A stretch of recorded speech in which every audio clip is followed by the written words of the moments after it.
Budget सिर्फ आंकड़ों का खेल नहीं, ये सत्ता, संदेश और संस्कृति का मंच भी है। और जब संसद में कदम रखती हैं वित्त मंत्री निर्मला सीतारमण, तो निगाहें सिर्फ घोषणाओं पर नहीं, उनकी साड़ी पर भी टिक जाती है, क्योंकि उनकी साड़ी हर बजट के दौरान चर्चा में रहती है। बजट डे साड़ी भी एक परंपरा बन चुकी है।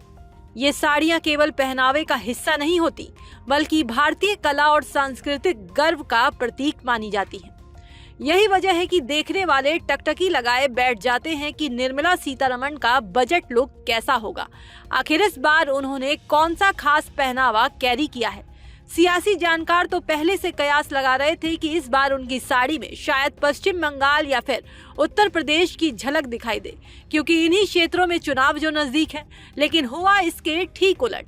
बजट 2026 के लिए वित्त मंत्री ने अपने पहनावे में हाथ से बुनी बैंगनी रंग की कांजीवरम सिल्क साड़ी, तमिलनाडु की सदियों पुरानी बुनाई परंपरा की पहचान, हल्के सुनहरे भूरे कट्टम चेक, कॉफी ब्राउन बॉर्डर और साथ में मैचिंग शॉल। ये सिर्फ फैशन नहीं, ये भारत की समृद्ध वस्त्र परंपरा और क्षेत्रीय कारीगरी की कहानी भी है। खास बात यह है कि निर्मला सीतारमण खुद तमिल हैं। अपने गृह राज्य की कला को संसद तक ले जाकर उन्होंने साफ संदेश दे दिया कि मेक इन इंडिया सिर्फ नारा नहीं, पहचान है। इससे पहले 2025 के बजट में भी उन्होंने देश की लोक कला को मंच दिया था।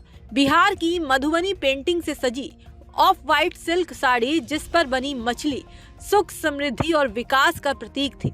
ये साड़ी उन्हें पद्म पुरस्कार विजेता दुलारी देवी ने भेंट की थी। निर्मला सीतारमण की साड़ी अब कपड़ा भर नहीं रही, ये बन चुकी हैं भारतीय कारीगरी की चलती फिरती प्रदर्शनी। 18 अगस्त 1959 तमिलनाडु के मदुरई में जन्मी निर्मला सीतारमण। अर्थशास्त्र की पढ़ाई, कॉर्पोरेट दुनिया का अनुभव और फिर 2006 से राजनीति की मजबूत पारी। 2014 में एक मोदी कैबिनेट में एंट्री और आज देश की आर्थिक धुरी। फिलहाल हर बजट के साथ एक नई साड़ी और हर साड़ी के साथ भारत की एक नई कहानी। तो इस बार उनका लुक आपको कैसा लगा, हमें कमेंट में बताएं।